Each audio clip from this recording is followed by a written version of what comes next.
Então, meu amigo, lá vai a China novamente apostar tudo no aumento do consumo, dar aquela forçada de barra para que a coisa aconteça e a economia do país se salve da completa bancarrota. Agora, a orientação, né, do Partido Comunista Chinês, eu imagino o tipo de orientação que é o pedido caloroso, carinhoso, educado, amoroso que os comunistas fazem para as empresas, no caso aqui os bancos, né? Porque a China orientou os bancos a incentivar empréstimos e uso de cartões de crédito. Você sabe de que tipo de incentivo nós estamos falando. Ou seja, o governo comunista chinês quer que o povo gaste mais dinheiro. Ah, não tem dinheiro para gastar, o povo não quer gastar o dinheiro, ou não tem realmente. Engraçado que a economia está crescendo 5% ao ano, e o pessoal não tem dinheiro para comprar, tem que ficar pegando empréstimo, né?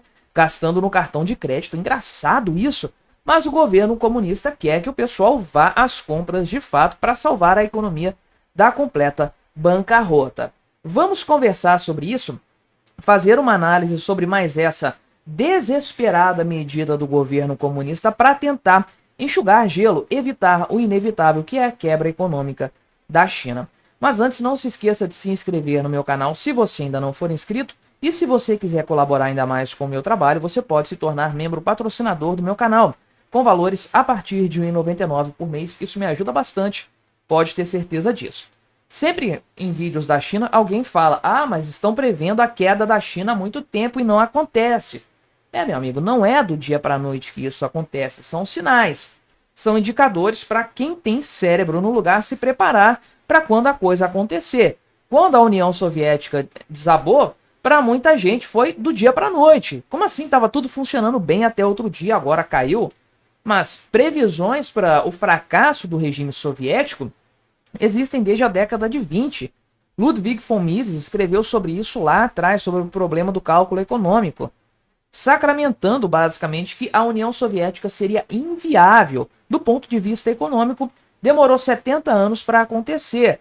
Depois a gente descobriu que tinha subterfúgios. Então, o problema dos preços, né, que é o que o Mises falou, realmente impediria um país de continuar existindo economicamente. Então, os soviéticos usavam o sistema de preços ocidental para basear as suas tomadas de decisão, ou seja, né, usaram subterfúgios para fingir que o comunismo estava funcionando, estava dando certo, e vai acontecer assim com a China. Essa é a verdade. Parece que está tudo bem, que está uma beleza. Quer dizer, um desavisado pode olhar e falar que está uma maravilha. Cresceu 5% no ano passado, está uma maravilha.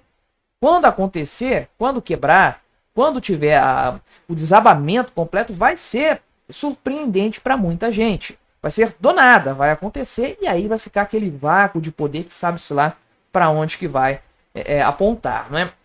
E bem, esse negócio aqui, essa orientação, não é de hoje. Essa é a verdade. Você pode ver aqui que já há notícias, né? Aqui é site Brasil de fato. Então, olha o tipo de abordagem desse pasquim esquerdista a respeito do tema. Uma foto dos chineses felizes, né? Como é bom, como é feliz viver sob uma ditadura, né? Com crédito social, uma maravilha. Enfim, China vai estimular consumo interno, criação de empregos e cuidados com a população em 2025. São os 10 pontos eleitos aqui pelo governo lá para o ano de 2025. E a gente sabe que isso é um falatório sem sentido, porque o governo está tentando fazer isso há muito tempo e não consegue. Não depende de vontade política, de interesse com a população. É um governo que se importa com a população. Não há o que fazer para forçar o aumento do consumo, forçar a criação de empregos sustentáveis, empregos orgânicos e cuidados com a população. Meu amigo, cuidados com a população é dar liberdade para a população. Apenas isso. A China quer crescer 5% de novo e sabe-se lá o que foi feito no ano passado para atingir esse cenário, esse patamar. Até, sei lá, no último mês do ano não tinha 5% de crescimento nem pelos dados oficiais do governo, quanto mais pelos indicadores externos, pelas todos os fatores que estavam sendo observados, os indícios, né? Enfim, a China quer crescer em 2025 5%. E qual que é o seu motor?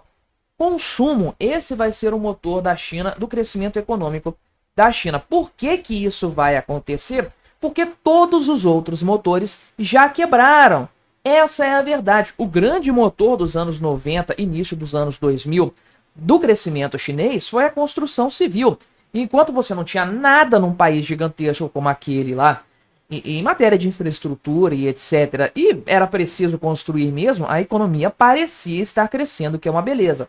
Depois que se chegou a um patamar de infraestrutura no país, aí o governo começou a apostar em uma nova abordagem para a indústria da construção civil. É isso que está dando certo. Em time que está ganhando não se mexe. Vamos continuar despejando dinheiro. Agora vamos construir cidades inteiras. Aquele monte de prédio, aquela coisa toda. E cidades fora do país. E aquele monte de gasto de concreto e aquela coisa. E vamos subsidiar para o pessoal comprar imóveis. Caramba, isso virou um fracasso completo, uma bola de neve, porque tá cheio de obras sendo feitas e não tem ninguém para comprar. A demanda por imóveis na China despencou, não existe mais. O índice de vacância é absurdo e todo mundo já viu os vídeos dos prédios sendo demolidos, porque não há quem more neles. Desperdício de recursos, obviamente. Então, esse motor econômico quebrou por completo. As imobiliárias estão completamente... Não é imobiliária que é o nome, né? Incorporadoras, isso. As incorporadoras estão falidas, com dívidas na casa das centenas de bilhões de dólares. Aí todo mundo que emprestou dinheiro para esse pessoal vai falir também. Tá tudo contaminado já na economia chinesa. Então vamos para outro motor. Vamos para as exportações. Vamos encher o mundo de produtos chineses. Aí foi aquela onda de carros chineses para tudo quanto é lado. Um monte de coisa com preço lá embaixo que ninguém sabia como que o chinês conseguia pagar. Produzir algo com um preço tão baixo assim. E no final das contas o que a gente teve foi portos lá na Europa cheios de carros chineses que ninguém quer. Foram produzindo para aumentar o PIB. Não tem demanda para isso, não dá para continuar com esse motor funcionando. Vamos para um outro motor então, que é o do consumo. E aí o que acontece? O consumo tem caído na China. A China tem tido deflação, queda de preços, porque as pessoas não estão comprando. Então o lojista tem que abaixar o preço para fazer com que as pessoas se animem a gastar dinheiro. Esse é o cenário da China. Agora, como que a China, com esse patamar de deflação, preços caindo porque as pessoas não compram, como que esse país vai ter um crescimento de 5% pautado pelo consumo? Não vai ter. O consumo está caindo. Como que vai subir 5%? Pode até ter com os números maquiados. Eu não descarto, não duvido disso. Governo comunista a gente sabe como é, mas na prática, na realidade, primeiro que na prática, na realidade, não cresceu 5%. Se cresceu alguma coisa, está no lucro, porque a economia chinesa já está toda bichada. Agora em 2025, com o consumo, não vai fazer isso crescer absolutamente, né? Mas aí é o motor principal, essa é a estratégia principal aqui, né? Eles falam que em 2024... o consumo foi responsável por quase metade do crescimento econômico. Ai, meu amigo, duvido que isso aqui vai acontecer. E tem um monte de programas aí, de medidas, de projetos na casa aí de dezenas de bilhões de dólares, centenas de bilhões de dólares, para fomentar o consumo. Agora, o que o Partido Comunista fez foi uma iniciativa, né? Uma determinação, na verdade, que os bancos incentivem mais o financiamento ao consumo e o uso de cartão de crédito. Para quê? Para o pessoal gastar dinheiro. O pessoal não está gastando, não está consumindo, né? Então, a ideia aqui, né, do regulador financeiro chinês é ampliar a concessão de crédito via bancos domésticos e também buscar maneiras de ajudar os clientes que têm dificuldades hoje para pagar os empréstimos. E é claro, o pessoal ficou animado, as bolsas de valores subiram com isso. Não vai funcionar, meu amigo, não vai funcionar. As pessoas não compram hoje porque têm medo da economia. Do futuro econômico chinês, está todo mundo preocupado, ninguém sabe para onde que isso vai, até onde que essa bolha vai continuar sendo inflada. E ninguém sabe o que vai acontecer quando ela finalmente estourar. Aí que reside o grande perigo, o grande receio de toda a população chinesa. Isso aqui é desespero completo do Partido Comunista, que já não sabe o que fazer. Ameaçar a população, ameaçar o lojista, despejar dinheiro, fazer programa de incentivo, de troca de bens e aquela coisa toda. Não há o que fazer, meu amigo. Já estão chegando no fim das alternativas. Olha o tanto de motores econômicos que já fracassaram. Esse aqui vai fracassar também. Vão para onde depois? Se chegaram ao fim de depender do consumo doméstico, das pessoas irem no supermercado, irem na padaria para a economia do país crescer, é porque já chegaram no fundo do poço e não tem mais alternativa. por lá. Mas me diga aí o que você achou da minha análise, colabore com o nosso debate, se inscreva no meu canal se você ainda não for inscrito e até a próxima.